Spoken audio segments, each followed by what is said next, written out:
And on season 2, I took home the grand prize, so I know what it takes to win Big Brother. Tonight, we're going to discuss the final 3, the game that each played, and we're going to debate why each of them deserves to win Big Brother. So who do you think is going to be joining us tonight as the next member of this jury? I think that Cliff's going to be coming next. He survived the block 5 times. His time's got to be running out. I don't think so. I think it might be Mickey. Jack, any chance Holly's joining us tonight?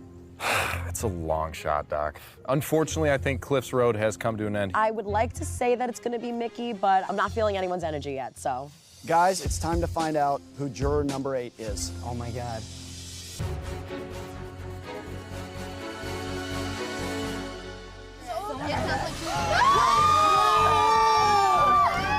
I'm so sorry. I guess you were coming back. You played a great game. Oh my God. Cliff, why are you here?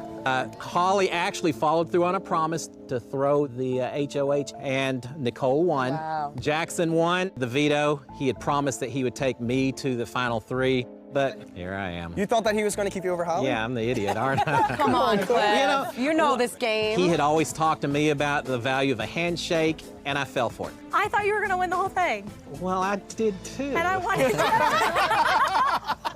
Now that we know who the final 3 are, what are the most important factors in determining a winner? And we're going to start with Nick. I think it's all, physical competitions. Right now, what Jackson's done is amazing. It's 9 wins. I don't think that comp wins matter as far as the big picture of winning Big Brother. I think that it's a lot to do with social game. But Big Dog's got 9 wins. I know, so but for this season, yeah, comp wins are going to be a big deciding factor. Personally, I don't think it's about comps. I would like to vote a person with a more loyal game, like a more honest game. I can vouch for him that he is loyal. Wait, sis, what's going on? I'm so confused. Why you're saying he's loyal? The last week I was there, I realized that the one person that I was targeting, who was him, was the only one who was loyal to me that week, him and Holly. He literally has never been loyal to you except for 1 week. I mean, it's the game of Big Brother. You can't be loyal to every single person. Looking back, I mean, I know he screwed up my game from day one, but I think So how's that being loyalty if But he I'm screwed cool, up your but I'm game? That's what I don't get. Okay, maybe I sound like an idiot, but I'm just saying that I saw a lot of facets of his game. Cliff, was Mickey loyal?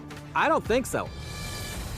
Cliff, was it impressive that Mickey convinced you guys to keep a showmance? I think it's damn impressive, and I'm gonna regret that for the rest of my days, that he fooled me. I thought he was different in terms of keeping words. Just like him concocting that lie about Tommy, he would have been Mickey sitting here today instead of Cliff. So was that his best game move? I think it was his best game move. I think this game would be completely different for myself and Tommy if he hadn't been able to convince both myself and Nicole. Everybody did lie in the game. Everybody has to do what's best for their game.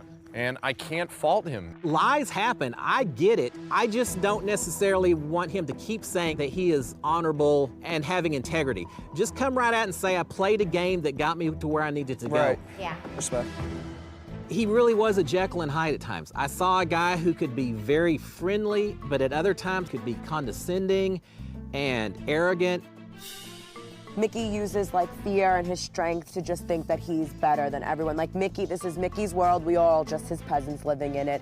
I have heard him speak aggressively and inappropriately to Christy and Kat.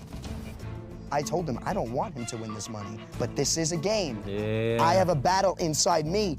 Do I go with my morals or do I go with the love of the game that I have? Like, you have to separate game from personal.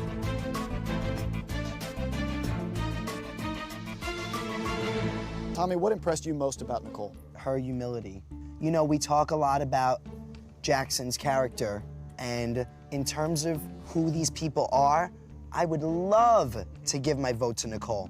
I think Nicole's playing, honestly, the best social game of them all, and I think it's completely underrated. She would drop like little seeds of doubt in people where she saw like a tiny bit of strife. She would like drop a seed and then create other enemies for people so that she didn't become an enemy herself. It's brilliant. Nicole not only played the strategy game, but in the end, she won some competitions that we as an alliance needed to win. I would have been out of this house a lot earlier if it wasn't for Nicole. Sis, what do you think? Well, I'm not giving her as much credit because I'm honestly confused with her gameplay because I really don't know if it is strategy or if it's just luck. Like, I need her to explain it to me so I can understand. I think that I respect her game, but she also slow played her game. I don't think that she played the entire game based off of my knowledge. I know I that still played her. Yeah, we can three vouch that she was playing the whole time. Yeah, she was playing the game. Like, you have to understand that laying low was what nobody else here was doing. Something that you'd have to hold against Nicole is if it was a strategy to float through this game, I'm not the type of game player to float through a game. Floating is very... She's part of Alliance. Y'all just So- didn't include her in Grateful or a 6-shooter. Holly and Mickey are in an alliance. Which is the brawn and which is the brains? I think Mickey's both. Ooh. And I think that's the problem with Holly. Personally, I don't really think Holly should win the game. I just honestly don't think she's done anything spectacular. I want to know, was her plan to stand behind the biggest target, or did she just fall for the guy and get lucky? Because I don't really respect that.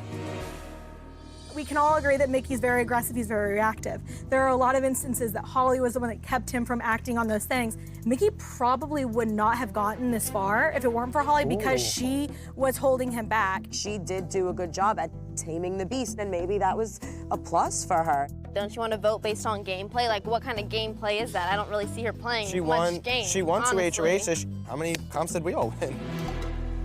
She showed up when she needed to. She won when she needed to. He couldn't play in an HOH the week after he won, so then she would win it. That's amazing. Holly went after the bigger targets. Yep. Mickey went after kind of the bottom feeders.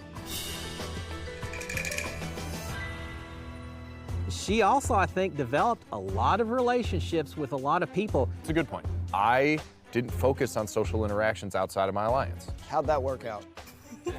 I'm getting to that, Doc. Give me a second, buddy, all right?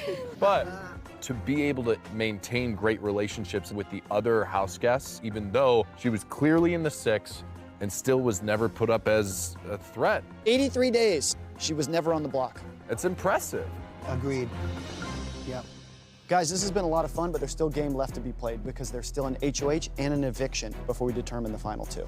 You're also going to have the opportunity to question the final 2. So those questions, along with our discussion here tonight, are ultimately going to determine the winner of Big Brother 21. So I suggest you make those questions count. Hey guys, Mickey, after receiving a very critical goodbye message from you along with animosity towards you from other jurors, I questioned the effectiveness of your jury management. How important was jury management in your gameplay? Jury management was very important. Unfortunately, on day 44, my alliance was blown up and I was forced to be in a position where I was on my own and I was having to compete for my life. Everything that I did were shots that were unfortunately directed at people.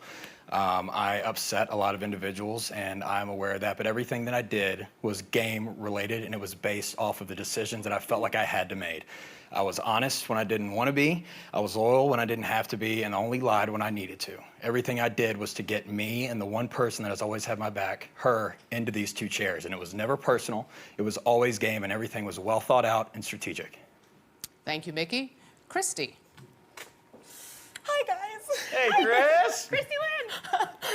Holly, what was your strategy coming into the game, and how do you feel that it evolved over time?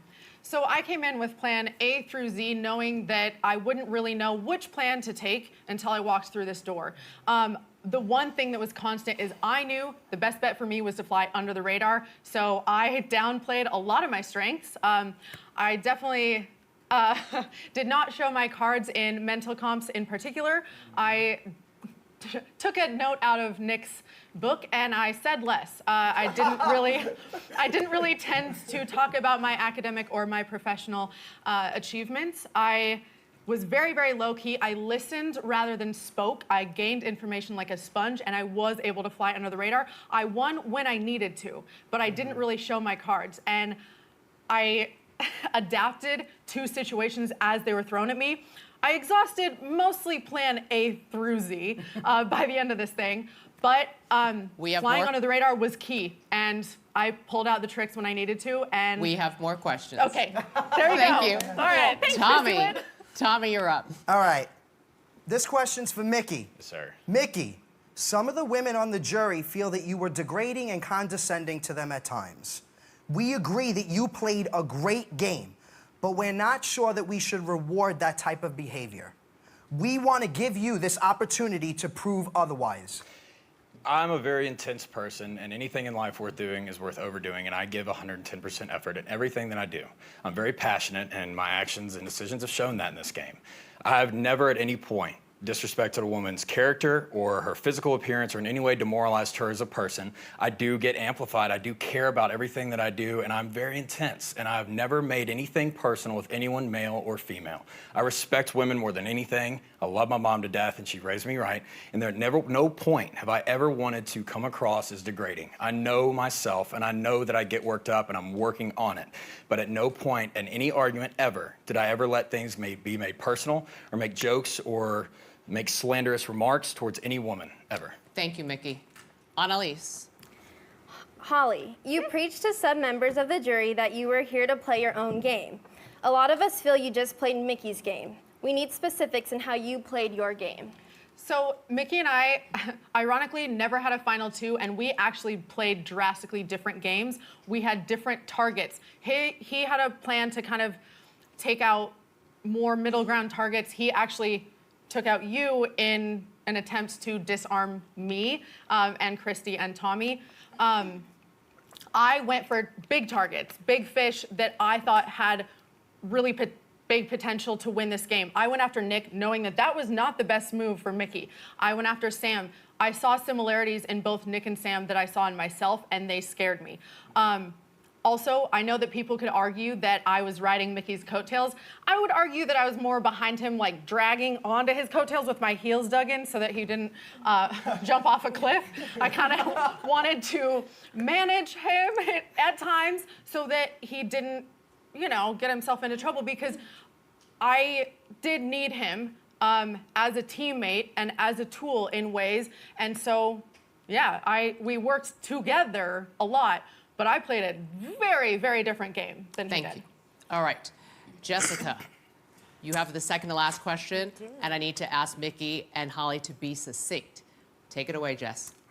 Mickey, why do you think you deserve to win over Holly? My strategy coming in here was something my dad's always said: there's always a bigger fish, meaning there's always someone bigger, there's always someone better. And I've utilized that in this game. The decisions I made were to leave targets in this house. I knew that I would have a target on my back, but I did not want to eliminate the targets. My goal was to eliminate those and disarm the people around them to eventually have those targets removed when the very needed to. Everything that I've done has been strategic and well thought out. Train without wheels is a derailed disaster waiting to happen. And my competitions fueled my train, but my strategy and logic are what laid the tracks for it. That is what got me to this chair. I did a lot of things behind the scenes, and I deserve it more than just competitions. Thank you, Mickey. Jack. Holly. Why? Hi. Why do you think you deserve to win over Mickey? So there are a lot of different ways to play this game. I chose the hardest route, I think. I walked in here knowing I wanted to play with integrity and honesty, which honesty in Big Brother, is that even a word? I wanted to be able to walk out that door, look my family in the eye, and have them be proud of the way I played. And so I was a straight shooter with all of you. Like I said, flew under the radar. I don't think anyone was ever really targeting me. I know that obviously Mickey and Holly as a duo, we were a target, but did anyone ever really target me? I think I managed my relationships with everyone really well, and genuinely and authentically. I was able to rely on my social game as well as my wit, and I was very, very calculated and very, very careful with all my moves, yet I played with integrity. Holly. And that is all, Julie. I need to, thanks. I need to save some time for both of you to present your closing arguments. So stay right there. Okay. When we come. Jury, y'all are about to vote on who should win Big Brother, thus who has played the best version of Big Brother. I came here to play Big Brother, and I have done that. I've thrown rogue votes. I've been punished. I've been a have-not. I've been on the block 3 times. I've taken myself off twice. I've won 11 competitions, 13 between us, 11 of them are mine, 4 HOHs, 4 vetoes. I have been available between 52 to 99. impossible to evict other than the double eviction. I've either won America's field trip to guarantee safety, an HOH, a veto, or both, and have made it to the final 2 chairs with a social and strategic game that has carried me when my competition could not. I've won a luxury comp, I started with camp director, and everything that I've done in a very powerful showmance, and I've kept us both alive. Everything that I've done has been game, and as a jury, each of you individually have said that when you were voting, if you were hypothetically a jury member, you would vote based on game and not personal emotion. I hope that you stay true to that. I love each and every one of you, and everything I did was never personal. It was about me getting myself here with the one person I care about most. Thank you, Mickey. Holly. All right. All right, you guys, I have lived a life of being underestimated. In real life, it's annoying. In this fake life, I capitalized on it. I came in here knowing I needed to fly under the radar. I'm from the middle of nowhere, so I'm unintelligent, right? Nope, far from the case. But did I show my cards in mental comps? Nope, not until I absolutely needed it, like beating Nicole in a memory comp. I knew that my social game was strong enough that I could rely on it. I even was the very last person to ever see the block, and I only did because nobody else was up, or nobody else could go up. And I'm also petite, so I must be weak, right? No, I mean, I'm not athletic, I didn't play sports, I'm half his size and 7 years older. But I won arguably the hardest physical comp of the season. I have been right on his heels in other tough comps. I have the country grit and the unwillingness to quit, and I've proven that I can be a powerful yet graceful female force. I can play this game with integrity, with honesty.